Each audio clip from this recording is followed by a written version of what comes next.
sesi yang berikutnya, di mana pada sesi kali ini kita akan sama-sama membahas pertanyaan-pertanyaan yang sudah dibuat dari kaum ibu-ibu dan juga dari kaum para pria. Mungkin saya langsung saja dari kaumnya para pria atau kelompok bapak-bapak. Oke, pertanyaan yang pertama dari kelompok bapak-bapak itu ini langsung untuk kepada Bapak Pendeta untuk dapat menjawab. Yang pertama, bagaimana cara mengatasi ketika ada yang menyebut nama Tuhan dengan sembarangan? Berdasarkan penjelasan Bapak mengenai jangan menyebut Tuhan Allah dengan sembarangan dari Keluaran 20 ayat 7. Karena Roma 12 berbicara tentang persembahan yang hidup, yang benar, jadi orang yang menyebut nama Tuhan sebenarnya tidak salah. Ini ditanyakan oleh Bapak Yanto Teva dan teman-teman. Baik, jadi Roma 12 tadi kemudian dikawinkan dengan Keluaran pasal yang ke-20. Kita baca Keluaran 20 dikatakan jangan menyebut nama Tuhan Allahmu dengan sembarangan. Penyebutan nama Tuhan Allah dengan sembarangan berarti bahwa kita menyebut atau orang menyebut nama Tuhan tanpa ada rasa hormat. Dia menyebut nama Tuhan tanpa ada rasa hormat berarti orang itu tidak mengenal Tuhan sebagai Allah yang kudus, Allah yang harus dihormati. Kita ambil contoh misalnya, tidak ada satu anak yang baik yang ingin untuk nama ayahnya dipermainkan. Itu anak yang baik di dalam kehidupan sekarang dengan bapa yang berdosa. Meskipun bapaknya itu berdosa, tapi anak yang baik tidak akan mau agar nama anak itu, nama bapak itu dipermainkan. Karena itu nama baik seseorang itu sangat penting. Maka dalam hukum dunia pun juga ada kejelasan bahwa orang yang menghina nama orang itu akan dihukum. Dalam dunia itu saja kita mempertahankan nama baik kita. Apalagi Tuhan yang secara jelas-jelas mengatakan dia tidak mau supaya namanya dihina. Penyebutan nama Tuhan dengan sembarangan, dengan tidak rasa hormat adalah satu penghinaan. Dan karena itu kembali kepada kita masing-masing, kita harus melihat apakah kita menyebut nama Tuhan, kapan kita menyebut nama Tuhan. Penyebutan nama Tuhan itu pertama-tama dalam ibadah di Turki, yang kedua dalam doa-doa kita. Nah, ketika kita berdoa, kita betul-betul datang kepada Tuhan. Maka itu penyebutan nama Tuhan harus ada dengan rasa hormat. Justru dalam Roma pasal yang ke-12 itu menekankan lebih jelas bahwa kita yang telah ditebus. Kita perhatikan Roma 12 ayat 1 dikatakan, karena itu saudara-saudara, demi kemurahan Allah aku menasihatkan kamu supaya kamu mempersembahkan tubuhmu sebagai persembahan yang hidup. Roma 12 itu menekankan supaya lidah kita, tubuh kita, lidah adalah salah satu anggota tubuh kita, otak kita itu harus seluruhnya terarah kepada Tuhan, dipersembahkan kepada Tuhan. Mengapa dipersembahkan kepada Tuhan? Karena kita adalah orang-orang yang telah ditebus. Jadi Roma 12 itu dimulai dengan kata karena itu. Karena itu apa? Karena Roma 11 Rasul Paulus menekankan bahwa anak-anak Tuhan telah diselamatkan dan karena itu kita harus memberikan kehidupan kita kepada Tuhan. Termasuk dalam penyebutan nama Tuhan oleh anggota tubuh kita. Ya. Terima kasih kepada Bapak yang telah menjawab pertanyaan dari Bapak Yanto dan teman-teman. Untuk itu kita lanjut di pertanyaan yang berikut, ini masih di kelompoknya para pria karena memang para pria yang sangat bersemangat pada pagi hari ini. Jadi kita mempunyai banyak sekali pertanyaan. Untuk di kaum wanita ada berapa banyak Bapak? Lumayan. Ini untuk menghemat waktu kita langsung saja di pertanyaan yang berikut dari kaum pria. Itu bagaimana dengan pendeta atau pejabat gereja yang mengerahkan umat Tuhan untuk menari dalam gereja karena itu sesuai tradisi kudus. Bagaimana pendapat Bapak mengenai itu? Menari dalam gereja. Ya, ada tarian-tarian. Apakah itu diperbolehkan atau bagaimana? Ya, pertama-tama kita lihat latar belakang tadi liturgi itu kan. Liturgi itu adalah tata cara ibadah yang telah ditentukan oleh Tuhan itu sendiri. Bagaimana kita menghormati akan Tuhan dengan rasa hormat. Nah, kemudian kalau kita melakukan tari-tarian dalam gereja, pertanyaan besarnya apakah dengan kelakuan kita mempertontonkan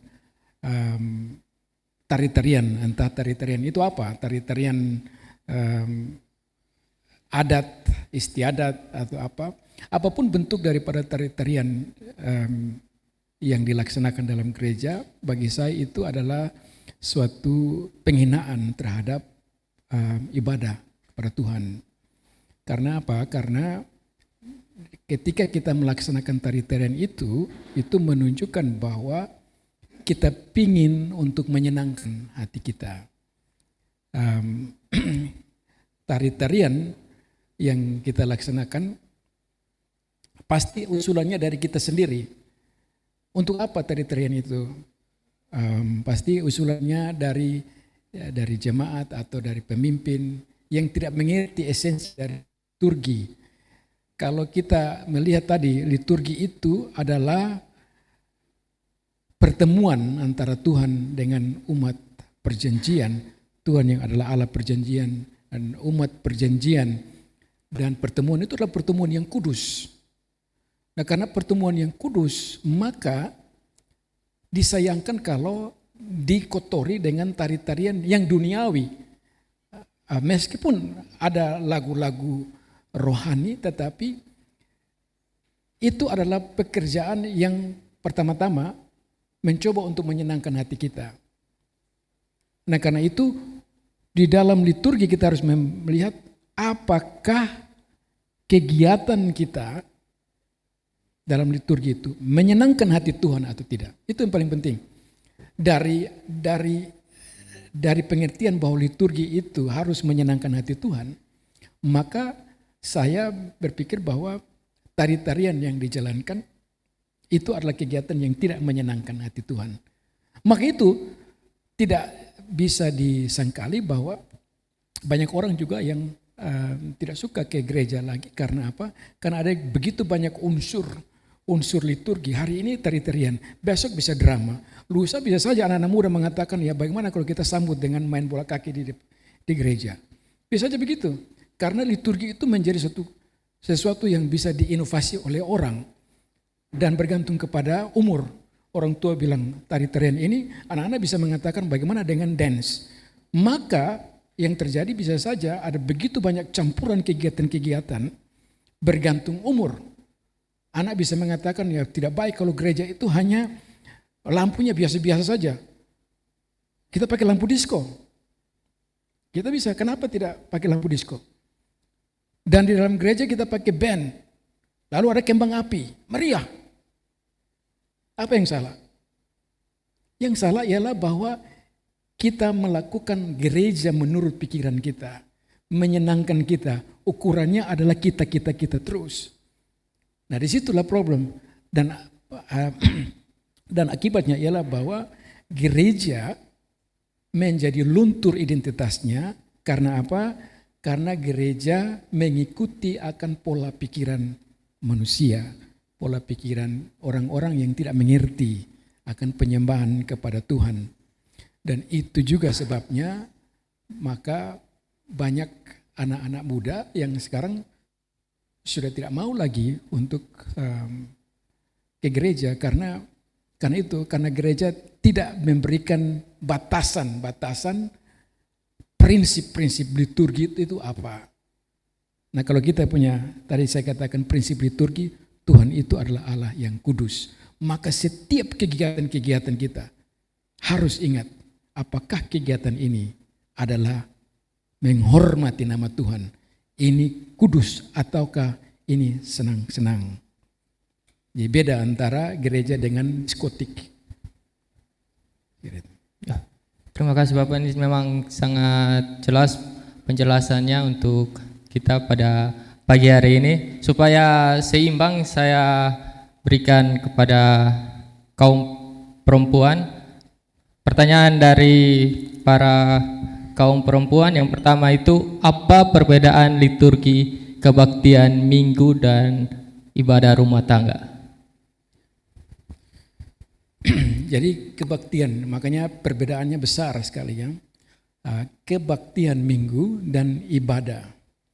Kebaktian minggu adalah kebaktian yang resmi yang dibuka dengan votum, yaitu votumnya berarti kita mengaku bahwa Tuhan adalah Sang Pencipta yang menolong kita, dan ada salam dan seterusnya. Ada cukup banyak unsur dalam kebaktian minggu. Sementara ibadah rumah tangga adalah ibadah khusus untuk rumah tangga dengan maksud untuk menggantikan kebaktian minggu. Jadi mesti ada perbedaan. Kebaktian minggu itu punya porsinya tersendiri, dilaksanakan pada hari Minggu dengan unsur yang jelas, ada votum dan salam dan ada nyanyian dan ada doa-doa syafaat dan melingkupi semua jemaat. Sementara ibadah rumah tangga punya maksud. Maksudnya ialah bahwa pertama ada perkunjungan dari pejabat gereja kepada keluarga itu. Nah, karena itu bersifat perkunjungan, maka sang pejabat gereja dia datang mendoakan, dan doa-doanya itu adalah doa-doa khusus untuk keluarga yang dikunjungi. Maka ibadat rumah tangga dilaksanakan dengan versi agar ada dialog, dengan maksud supaya keluarga mendapatkan kesempatan untuk mengungkapkan akan imannya, akan pengetahuannya tentang Alkitab. Dan karena itu ibadah rumah tangga lebih mengarah bagaimana keluarga, anggota-anggota keluarga itu dapat belajar Alkitab. Yang sebenarnya ibadah rumah tangga itu adalah pemahaman Alkitab. Jadi dimulai dengan doa, kemudian ada nyanyian, kemudian kita bisa minta bagaimana dengan keluarga, ada doa-doa khusus yang bisa didoakan. Setelah itu bisa ditutup. Lalu setelah tutup, pejabat bisa bertanya tentang kehidupan keluarga, tetapi pada saat yang sama ada diskusi tentang nas atau Alkitab yang dibawakan. Maksudnya apa? Supaya ibadah rumah tangga itu tidak sama dengan kebaktian gereja. Maka itu kita harusnya ibadah rumah tangga tidak memulai dengan votum dan salam. Hanya berdoa. Berdoa membuka dan berdoa tutup. Bukan votum dan berkat. Tidak ada votum dan berkat. Ada beda besar di sana. Tapi esensinya sama, yaitu kita bagaimanapun juga ada rasa hormat. Maka itu setelah ibadah rumah tangga, habis doa penutup, sebaiknya pejabat itu bisa membuka ruang agar keluarga dapat bertanya dari pembacaan yang dibacakan dan renungan yang direnungkan. Dengan demikian keluarga itu dapat dibangun imannya dengan pertanyaan-pertanyaan. Sekira itu. Ya. Ini pertanyaan kedua dari kaum wanita. Apa yang menyebabkan bapak-bapak kurang setia atau malas ke gereja? Ini pertanyaan langsung kepada bapak-bapak. Pak, ini langsung menuju target, langsung tepat sasaran. Itu bagaimana Bapak? Ya,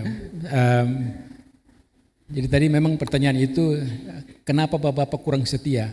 Saya melihat bukan kurang setia tapi malas. Bukan hanya malas, tetapi sombong. Jadi bapak-bapak itu karena mereka sombong sehingga mereka malas ke gereja. Jadi bukan hanya masalah malas, bukan hanya masalah tidak suka ke gereja, tetapi pertama-tama karena kesombongan.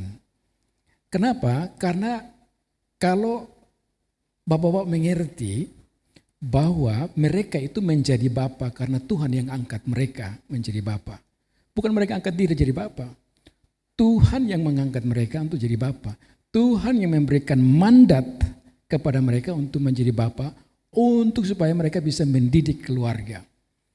Nah, herannya sudah tahu bahwa Tuhan yang angkat dia menjadi bapa, bukannya dia datang untuk merendahkan diri. Tuhan, bagaimana saya bisa atur saya punya keluarga? Dia mengangkat diri sebagai seorang raja di luar Tuhan. Maka itu saya katakan ini bapak-bapak yang malas ke gereja sesungguhnya adalah bapak-bapak yang sombong, yang angku. Kedengarannya keras, tetapi kita harus jujur mengatakan sombong. Kenapa? Karena di gereja itu, kalau gereja itu betul-betul mengarahkan dan pegang satu prinsip bahwa di dalam gereja itu ada pertemuan antara Tuhan yang kudus dengan umatnya, maka waktu ke gereja, bapak-bapak melihat bahwa ini Tuhan yang bicara. Maka itu tidak bisa pendeta, pejabat gereja, tidak bisa menjadi pejabat gereja kalau dia tidak menunjukkan teladan. Gitu. Kenapa? Karena bapak-bapak akan melihat, ini pejabat gereja model begini. Tidak menunjukkan bahwa dia adalah wakil Tuhan. Tidak menunjukkan bahwa dia adalah pejabat gereja. Nah, disitulah ada keseimbangan. Pertama-tama pejabat gereja harus menunjukkan teladan. Yang kedua, bapak-bapak harus menunjukkan teladan dengan datang ke gereja. Waktu dia ke gereja, siapapun orang di jemaat, entah dia itu kepala desa, entah dia itu gubernur, bupati, siapapun dia, pejabat duniawi, mereka semua ketika datang ke gereja, mereka semua ada di bawah naungan Tuhan, ada di bawah perintah Tuhan. Berarti bahwa di dalam gereja itu para jemaat harus mendengar akan perintah Tuhan lewat pendeta. Nah, kalau bapak-bapak tidak datang ke gereja, itu berarti mereka sama sekali tidak menghargai akan Tuhan. Maka itu saya katakan tadi, bapak-bapak adalah orang yang tidak ke gereja, adalah orang yang sombong, yang tidak mau mendengar akan firman Tuhan. Nah, mungkin saja ada banyak alasan kenapa bapak-bapak tidak pergi gereja. Alasannya entah karena gerejanya sudah tidak baik lagi atau apa. Apapun alasannya, adalah tanggung jawab dari Bapak itu untuk datang ke gereja, tanggung jawab daripada Bapak itu untuk memperbaiki. Seandainya gereja itu salah dalam menjalankan akan liturginya, tugas daripada Bapak itu untuk memperbaiki, bukan tidak ke gereja. Nah, kalau dia tidak ke gereja, berarti itu kesalahannya sendiri. Makanya saya terkatakan dia sombong. Kalau memang dia tidak mau pergi gereja, karena dia melihat kesalahan, dan dia sudah nyatakan, gereja ini salah, sudah mengangkat, sudah protes dan pejabat gereja tidak mau, maka dia harus menyatakan diri kepada gereja itu, saya ibadah sendiri. Karena saya sudah katakan ini dan pejabat gereja tidak mau mengakui. Yang penting dijalankan dulu. Tidak bisa kita tidak ke gereja karena apa yang salah di gereja.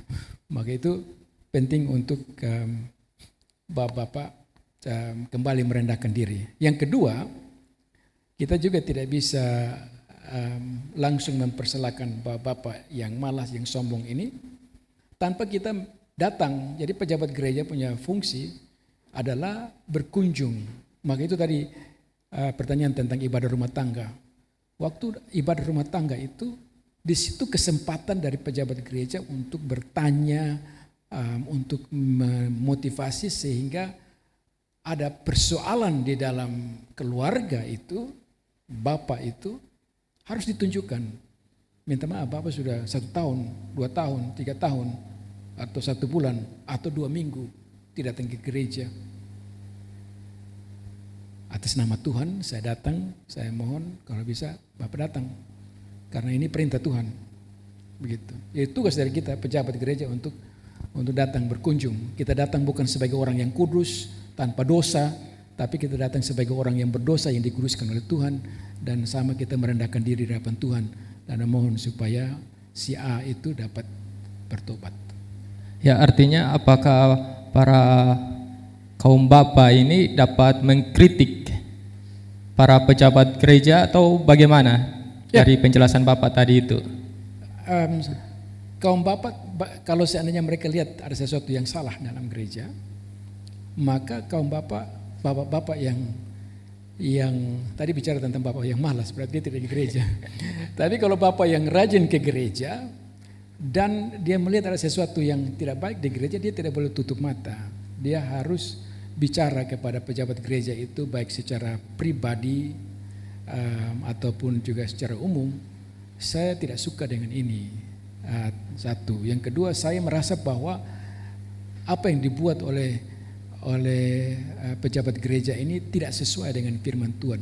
Maka tugas daripada bapak-bapak adalah mempelajari akan firman. Karena apa? Karena ketika bapak-bapak itu mengkritik pejabat gereja, mengkritik akan liturgi dalam gereja, pertama-tama rujukannya apa? Yang terjadi selama ini adalah bapak-bapak atau jemaat mengatakan, saya lihat di gereja sana buat begini, bagus loh. Kenapa kita tidak tiru? Jadi dasar kritiknya bukan memahami akan Alkitab, tetapi praktek gereja di sana. Harusnya bapak-bapak praktek gereja di sana itu bagaimana? Saya harus mengevaluasi gereja itu dengan apa? Dengan norma dari firman Tuhan. Maka bapak-bapak harus belajar firman Tuhan supaya ketika dia mengkritik gereja A, gereja B, tetap larinya menurut firman Tuhan begini. Gitu. Jadi intinya harus belajar firman Tuhan sebelum mengkritik seseorang. Nah, pertanyaan yang berikut dari kaum wanita ini terkait dengan perkembangan zaman saat ini, di mana pertanyaannya, apa dampak dari liturgi ibadah secara online? Orang ke gereja secara online, tidak secara fisik. Apakah itu diperbolehkan atau bagaimana? Ya, jadi ibadah online itu kan baru terkenal ketika ada COVID ya. Sebelum COVID mungkin ada yang ibadah online, tetapi tidak sesering. Tapi setelah COVID, ibadah online lewat YouTube, TikTok, dan Facebook itu bermunculan. Dan yang anehnya adalah banyak orang yang tadi sombong dan malas, mereka melegalkan bahwa yang lebih baik ibadah online. Bahkan tadi dalam diskusi pun juga dikatakan bahwa kalau ibadah online lebih baik. Kenapa? Karena saya tidak tergoda dengan nona-nona dan ibu-ibu yang datang dengan pakaian seksi begitu. Dia offline, jadi dia di rumah saja. Ya, pertama-tama saya lihat dulu, ini ibadah online. Ibadah online yang kita jalankan waktu COVID itu kan sesuatu yang sangat kondisional. Berarti ibadah yang dijalankan oleh karena kondisi. Pemerintah melarang supaya kita tidak ibadah secara offline, kita ibadah online, tidak tatap muka karena COVID. Tetapi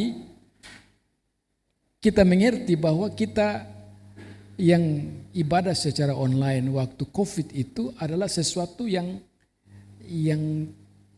tidak diperintahkan oleh Tuhan. Karena Tuhan mau supaya kita datang kepada Dia bersama-sama dalam pertemuan yang resmi, muka dengan muka. Maka itu kalau kita lihat di dalam perjanjian lama, Tuhan menekankan supaya ada ibadah di kemah suci, di bait suci, dan sinagoge dan seterusnya sampai kita di gedung gereja. Kenapa itu? Karena Tuhan ingin supaya kita yang telah diciptakan menurut gambar dan rupa ini bersama-sama menunjukkan kepada sesama dan kepada Tuhan ada persatuan yang kuat. Maka dalam pengakuan iman Rasul dikatakan persekutuan orang-orang kudus. Itu dalam gereja, bukan online. Persekutuan orang-orang kudus adalah persekutuan, pertemuan, perkumpulan orang-orang yang kelihatan, bukan yang tidak kelihatan. Maka itu ibadah online adalah sesuatu yang dijalankan dalam kondisi tertentu. Katakanlah kalau dia sakit, dia di rumah sakit, dia merindukan akan ibadah dengan Tuhan. Dia bisa lihat di YouTube, dia bisa ikuti secara online karena dia sakit, atau para lansia yang sudah tidak bisa jalan lagi, dia bisa ikut secara online. Tetapi kita yang segar-segar, kita tidak bisa mengatakan bahwa lebih baik online daripada offline. Apalagi dengan alasan kalau offline itu berarti bahwa dia bisa terhindar dari nona-nona atau ibu-ibu yang pakai pakaian seksi. Itu masalah lain. Masalahnya lain begini, ialah bahwa kalau ada hal seperti itu, bapak-bapak atau nyong-nyong harusnya memberitahukan, harusnya mengkritik. Dia harus kasih tahu ke pejabat gereja, diumumkan ke gereja, jangan ke gereja dengan pakaian yang tidak sopan. Karena ini gereja, ini bukan diskotik. Ya. Nah, itulah sebabnya seseorang ke gereja dia harus aktif. Anggota gereja yang aktif adalah anggota gereja yang memberitahukan, yang menjelaskan, yang mengkritik kalau ada hal yang salah.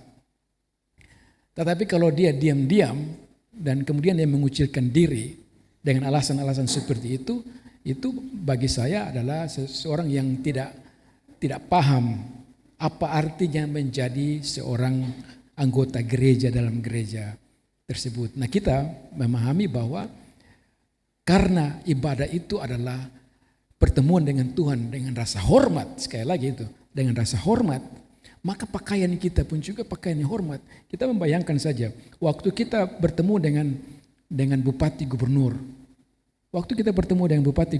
ada tidak ibu-ibu datang dengan tank top, datang dengan pakaian seksi di hadapan gubernur, pasti diusir langsung oleh oleh satpam karena pakaiannya tidak terhormat. Itu contoh kecil kita menghargai akan gubernur dengan bupati. Nah, kenapa Tuhan yang adalah Allah yang menguasai, yang adalah raja di atas segala raja, kita datang ke gereja dengan pakaian yang tidak hormat? Berarti pemahaman kita tentang gereja itu, pemahaman kita tentang liturgi itu yang salah. Pemahaman kita tentang Tuhan yang kudus itu yang salah. Maka itu saya katakan bahwa liturgi hari Minggu punya pengaruh besar dalam kehidupan, termasuk dengan cara berpakaian. Begitu. Ya, ini ibu-ibu memang sangat kritis untuk bertanya pada seminar kali ini, Bapak. Dan ini ada pertanyaan terkait dengan cara berpakaian, tetapi pertanyaannya tentang majelis. Jadi apa pengaruh kostum yang digunakan majelis gereja seperti stola, cuba dan lain-lain terkait dengan penjelasan Bapak tadi tentang cara berpakaian itu bagaimana? Ya. Jadi begini, berangkat tadi rasa hormat, tetapi pada saat yang sama kita harus mengerti bahwa pejabat gereja itu adalah manusia biasa. Janganlah di dalam berpakaian kita menunjukkan bahwa kita itu adalah orang yang tidak pernah berbuat dosa. Maka itu saya berpakaian seperti malaikat yang tidak berbuat dosa. Biasa-biasa saja. Biasa-biasa saja begini. Kalau seandainya itu ruangan penuh dengan AC seperti begini, maka pakaian seorang pejabat gereja ya pakai tangan panjang dengan dasi. Kenapa? Karena lingkungan ruangan itu ber-AC. Jadi tolak ukurnya kerapian, rapi,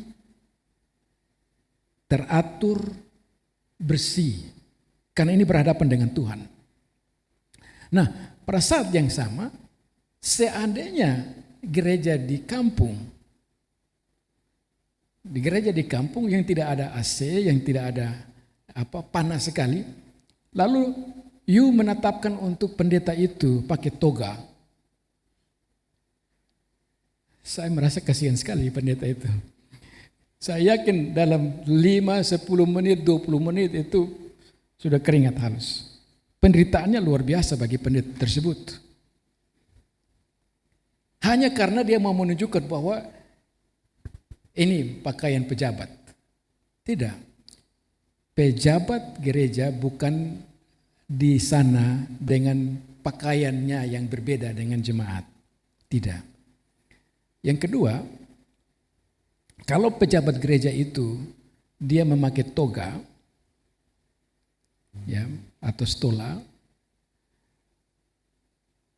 Toga atau stola itu dipakai pada zaman apa? Mengapa ada toga atau stola? Kalau kita lihat dari sejarah, toga atau stola itu dipakai oleh mereka yang melaksanakan, mereka yang adalah pejabat hukum, hakim-hakim. Tetapi dalam perkembangan zaman, hakim-hakim atau pejabat hukum ini melaksanakan akan tugasnya di ruang sidang. Nah, itu beda dengan gereja. Gereja Tuhan hadir bukan dengan pakaian seperti hakimnya, tetapi gereja Tuhan hadir dengan kita yang adalah anak-anak Tuhan, pejabat gereja, menunjukkan bahwa kita adalah orang yang mewakili Tuhan dengan kelakuan kita, perkataan kita. Dan tentunya pakaian itu juga menentukan. Hanya yang saya mau tekankan ialah bahwa kita jangan beda-beda amat dengan jemaat. Kenapa? Karena tidak ada jemaat yang pakai stola. Atau tidak ada jemaat yang pakai toga. Maka yang tadi saya tekankan awalnya ialah bahwa toga atau stola itu ketika dipakai itu menunjukkan bahwa pejabat gereja itu begitu berbeda dengan jemaat. Kita tidak. Kita harus menunjukkan bahwa kita itu pada esensinya sama, kita orang yang berdosa. Perbedaannya kita mendapatkan jabatan dan karena itu kita tidak boleh melebih-lebihkan dengan gaya berpakaian kita. Seperti itu. Ini dari tadi kita bahas pertanyaan dari kaum wanita. Ini bapak-bapak dari sebelah kanan saya ini sudah murung-murung mukanya karena belum membahas pertanyaan-pertanyaan dari kaum bapak. Ini Bapak-bapak juga tidak kalah kritis Bapak pada siang hari ini. Ini dari tadi kaum wanita itu membahas tentang perkembangan gereja di zaman kini. Pertanyaan dari kaum Bapak itu, apakah ada perbedaan liturgi sebelum kejatuhan dan sesudah kejatuhan terkait dengan materi yang tadi Bapak sampaikan? Ya, ya. Perbedaan besarnya saya katakan di awal tadi bahwa liturgi waktu Adam dan Hawa diciptakan itu liturgi yang sempurna, hubungan Tuhan dengan manusia begitu sempurna. Tuhan berhubungan dengan mereka dengan baik. Tidak ada doa pengampunan.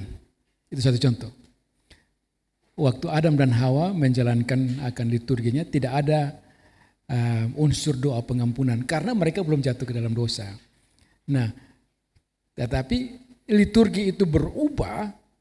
Tuhan ingin agar umat Tuhan mengerti bahwa Dia adalah Allah yang kudus, tapi Dia mau supaya Allah yang kudus Dia ini mau bergaul dengan umat yang telah jatuh ke dalam dosa.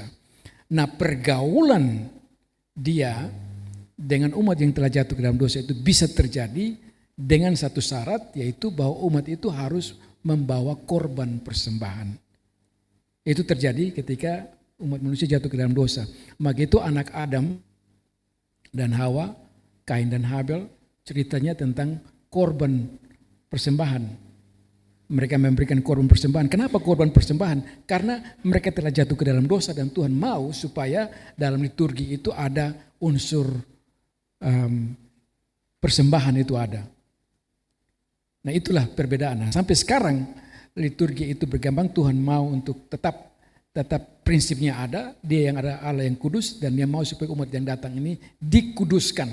Nah, bagaimana bedanya di perjanjian lama itu dengan persembahan, korban persembahan. Di perjanjian baru, korban persembahan itu telah digenapkan dalam Yesus Kristus, sehingga gereja hari ini tidak bawa lagi kambing, tidak bawa lagi domba, anak domba,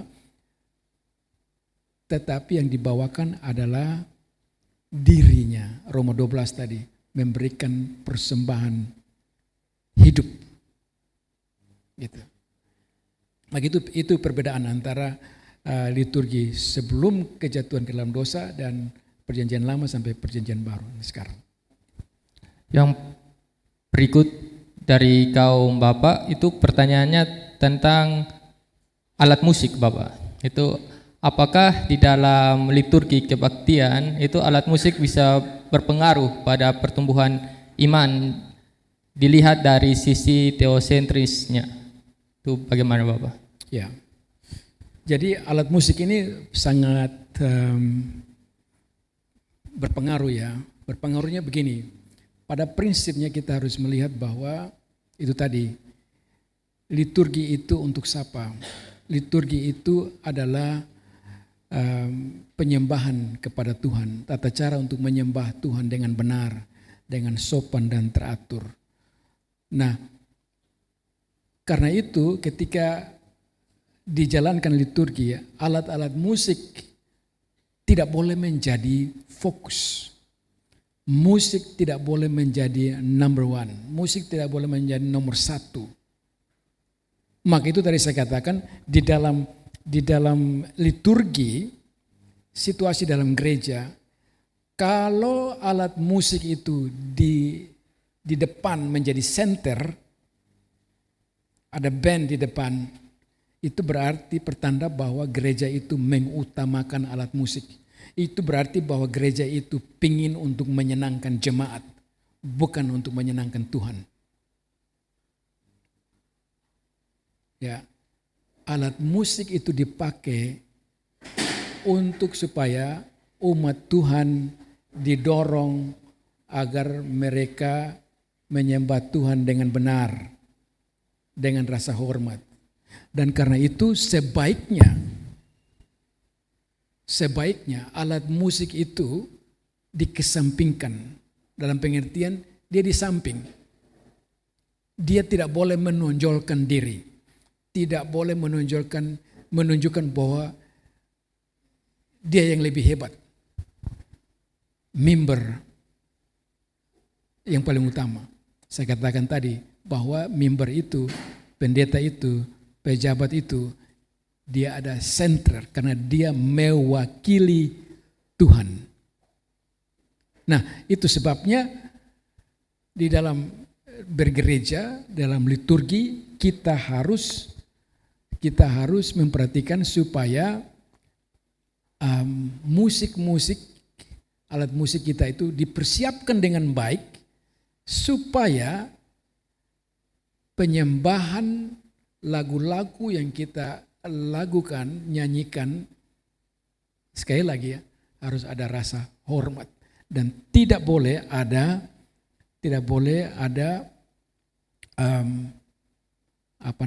pertunjukan. Jadi beda lagi, sekali lagi ya saudara-saudara, kita mesti melihat bahwa gereja itu bukanlah tempat konser. Perbedaan besar. Gereja, liturgi bukanlah konser.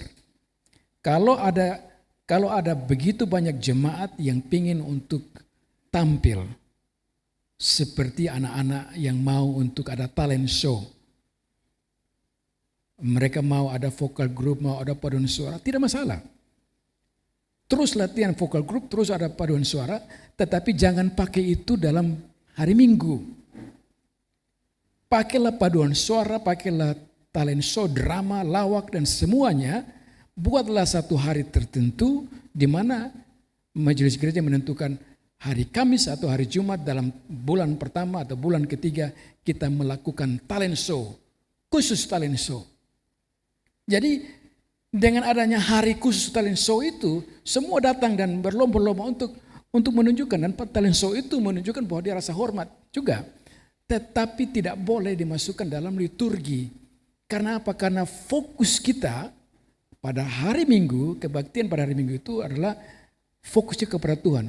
Maka itu sebaiknya pada hari Minggu dalam liturgi ialah bahwa katakanlah liturgi itu paling banyak 1,5 jam.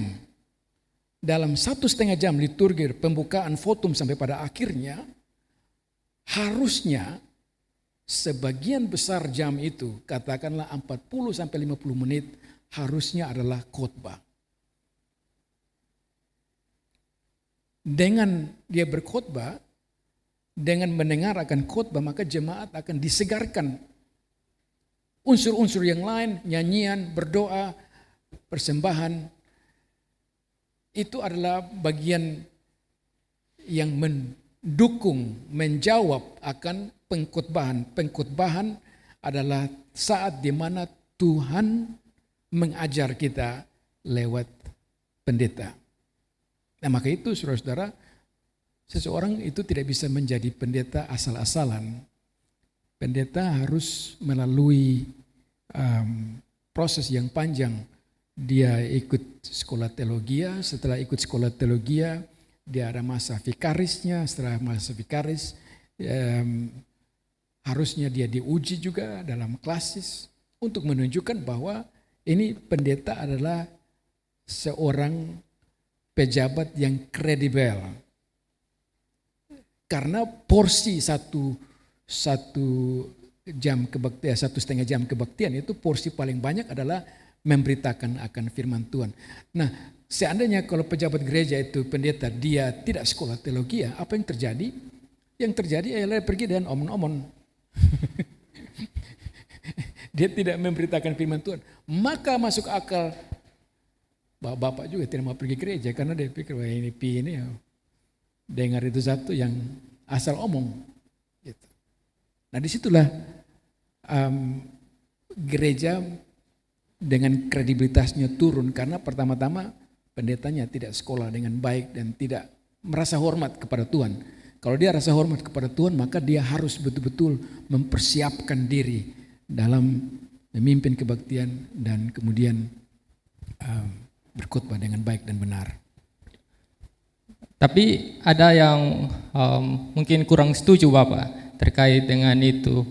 Bagaimana kalau paduan suara atau vokal group itu ditambahkan di akhir daripada liturgi. Tadi Bapak mengatakan di hari lain saja, contohnya hari Kamis atau. Tapi bagaimana kalau di akhir liturgi? Apakah masih masih dapat diperbolehkan atau juga tidak? Di akhir liturgi kan berarti bahwa setelah berkat, saya kira itu bisa dijalankan. Yang penting dipahami bahwa itu sudah selesai. Bisa juga dijalankan sebelum ada votum, itu bisa adakan vokal group. Tetapi mesti diingat baik-baik, sekali lagi harus ingat bahwa ibadah kebaktian hari Minggu itu untuk hormat dan kemuliaan nama Tuhan, bukan untuk pertunjukan. Kalau orang mengerti bahwa ibadah itu bukan untuk pertunjukan, dia juga pasti merasa aneh. Tapi kok menyanyi di depan ini, bagaimana ya? Gitu. Kalau merasa bahwa ibadah itu adalah bukan pertunjukan, pasti akan rasa malu. Ibadah adalah rasa hormat. Saya mau merasa hormat bagaimana kalau saya datang di sini untuk tunjuk. Saya punya tadi ngomong tentang pakaian, tunjuk tentang segala macam. Jadi itu mesti dilihat baik-baik. Kalau isi daripada liturgi itu betul-betul adalah untuk hormat dan kemuliaan nama Tuhan. Saya kira itu. Dan kita tidak ingin untuk orang datang ke gereja karena ada pertunjukan. Pido betepo anak mau menyanyi. Itu salah. Itu problem. Kalau pergi gereja karena betepo anak mau menyanyi, itu problem. Harusnya ke gereja karena saya mau mendengar firman Tuhan, karena saya mau untuk menghormati Tuhan yang adalah kudus. Begitu. Terkait pertanyaan yang berikut dari kaum bapak-bapak, ini kaum bapak-bapak bertanya terkait dengan salib. Jadi apakah salib di dalam gereja itu adalah salib kudus karena Tuhan Yesus mati bagi kita, padahal dalam sejarahnya salib itu adalah bentuk hukuman yang dibuat oleh bangsa Romawi untuk menghukum pejabat. Ya. Salib dalam gereja, di dalam gedung gereja maksudnya? Ya, di dalam gedung. Jadi salib dalam gedung gereja kalau itu sebatas lambang itu no problem. Jadi kan salib itu adalah kutukan. Jadi kita melihat, bagi kita anak Tuhan, kita melihat bahwa salib itu lambang kutukan Tuhan. Lambang kutukan Tuhan karena apa? Karena Tuhan Yesus ketika disalibkan itu dia menjalani akan kutukan dari Tuhan karena dosa yang kita perbuat. Jadi pertama-tama kita harus akui, lihat itu dulu, bahwa salib adalah kutukan Tuhan. Pada saat yang sama, salib itu adalah keselamatan. Tuhan telah menyelamatkan kita dengan menjalankan akan proses penyalipan, menjalankan akan proses dihukumnya dia disalib. Maka itu lambang salib itu baik. Tetapi yang tidak baik adalah kalau salib itu diadakan atau ada lambang salib dengan gambar tubuh Yesus. Kenapa tidak baik? Karena kalau orang membuat gambar salib dengan ada tubuhnya, berarti dia tidak mengerti sejarah. Tuhan menyelamatkan kita bukan terbatas di kayu salib. Tuhan menyelamatkan kita dari sejak dia lahir, dia dikandung, dilahirkan, disalibkan, mati, dikuburkan, bangkit.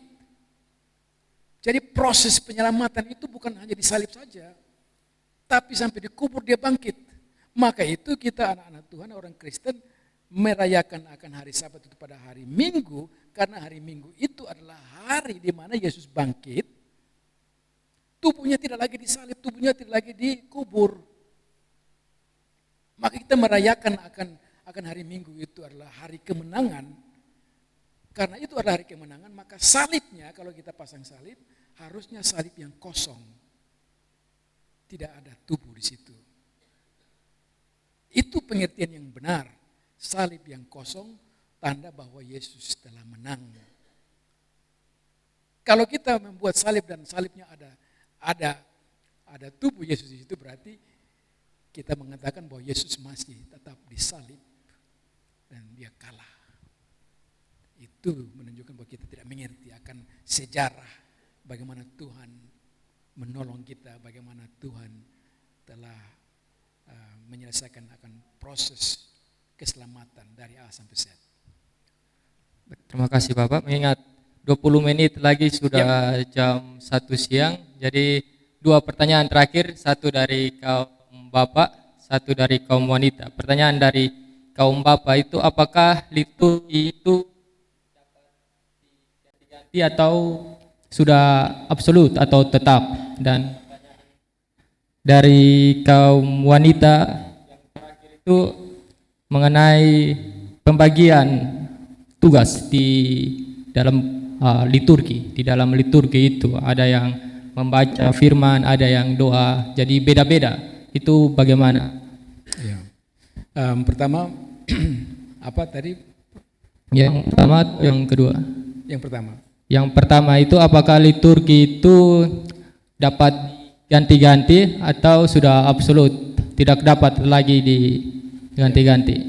Ya, jadi setiap gereja kan dia bukan berdiri sendiri. Setiap gereja yang ada dalam satu federasi, dia pasti punya strukturnya, ada majelis gereja, lalu ada struktur klasisnya, ada sinode.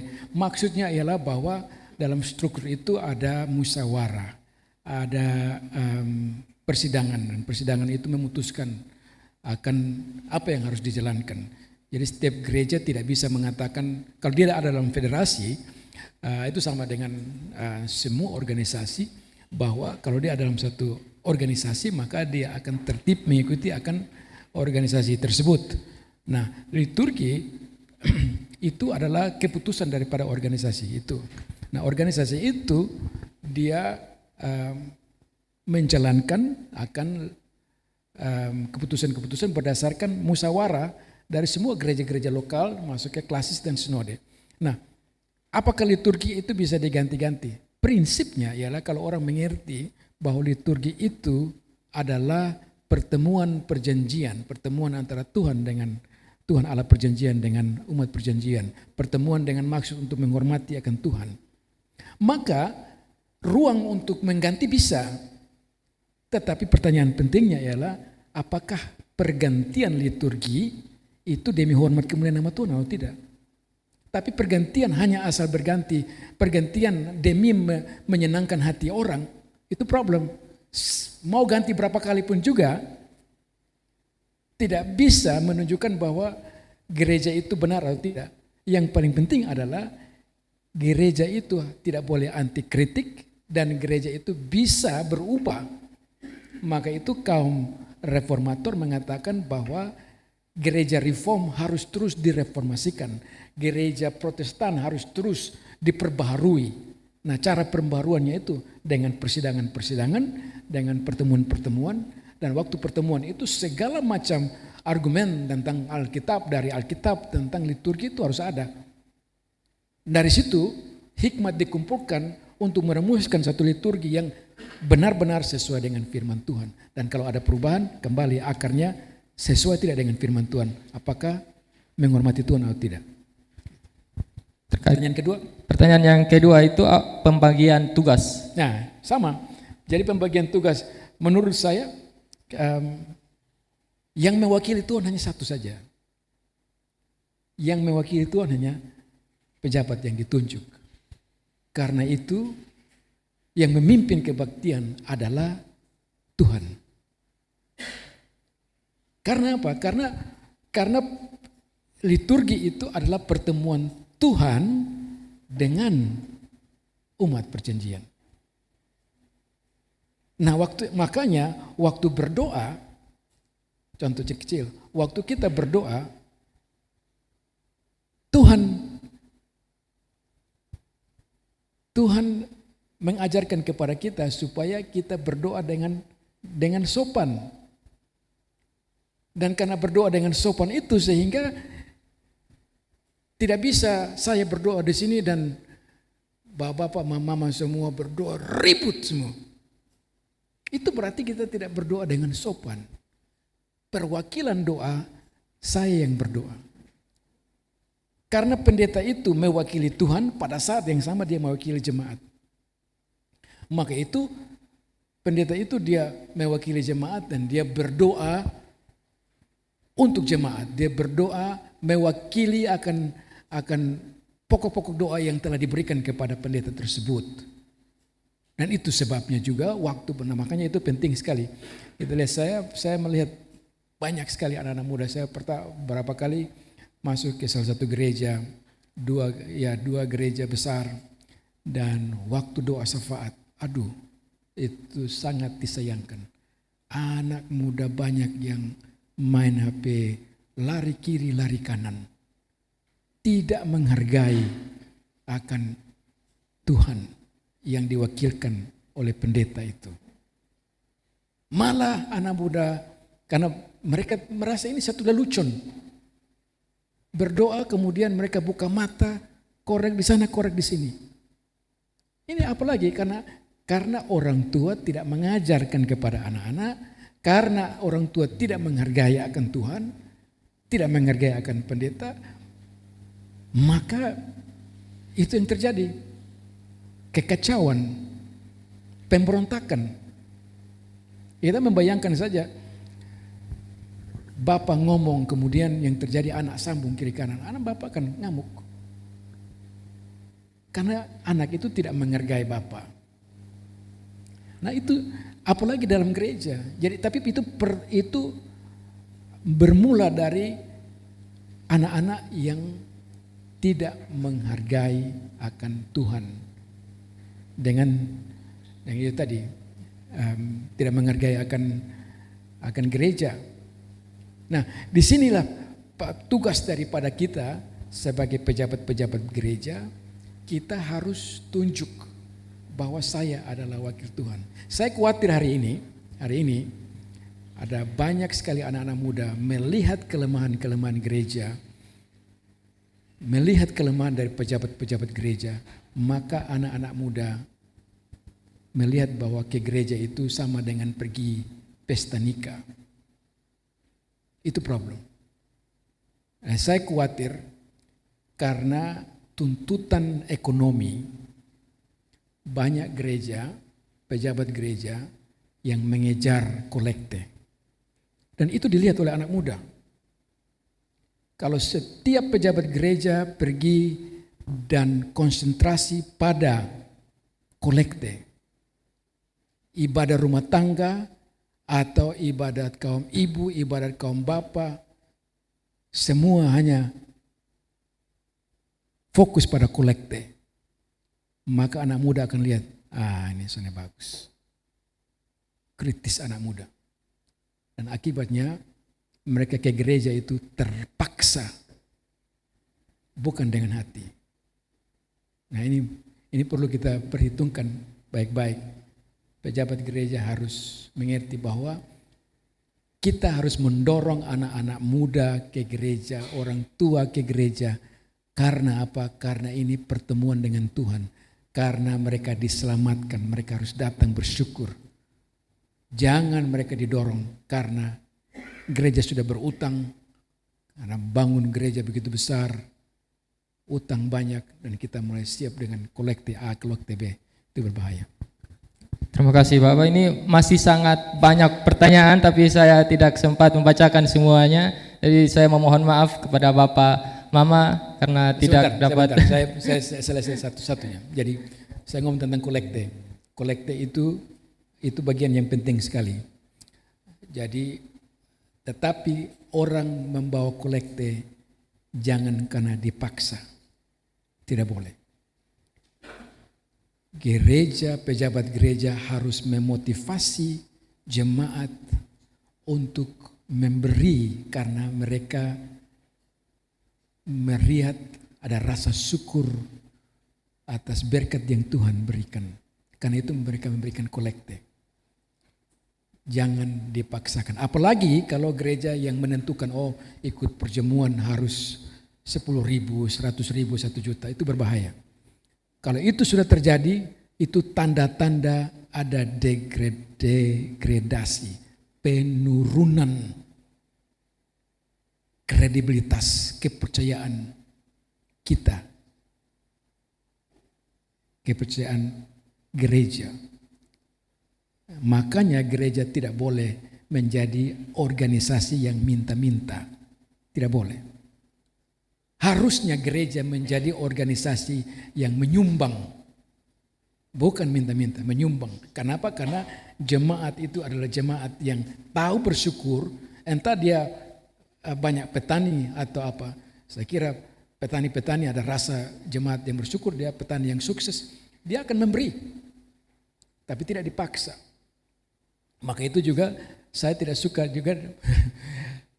Saya heran ada begitu banyak gereja yang melaksanakan lelang-lelang. Dan langsung menunjukkan, Pak Bupati ini sapi satu paha nih Pak Bupati, taruh harga dulu. Pak Bupati yang merasa bahwa wih ini kalau beta sudah taruh harga nanti satu waktu dari pemilihan berikut hilang suara di sini.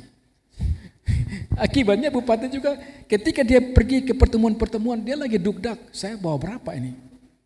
Gitu. Nah, di satu sisi kita lagi menodong bupati, para pejabat-pejabat pemerintah untuk memberi dengan terpaksa. Dan kita lagi menurunkan derajat kita sebagai pejabat gereja di bawah bupati. Kita dengan bupati itu sama. Penetua dengan bupati sama, bukan pendeta. Penetua dengan bupati itu sama, sederajat. Sama-sama wakil Tuhan. Dan karena kita sama-sama wakil Tuhan, kita harus menunjukkan bahwa kita bukan orang yang meminta-minta. Kalau dia mau kasih, bagus. Kalau tidak mau kasih, tidak masalah.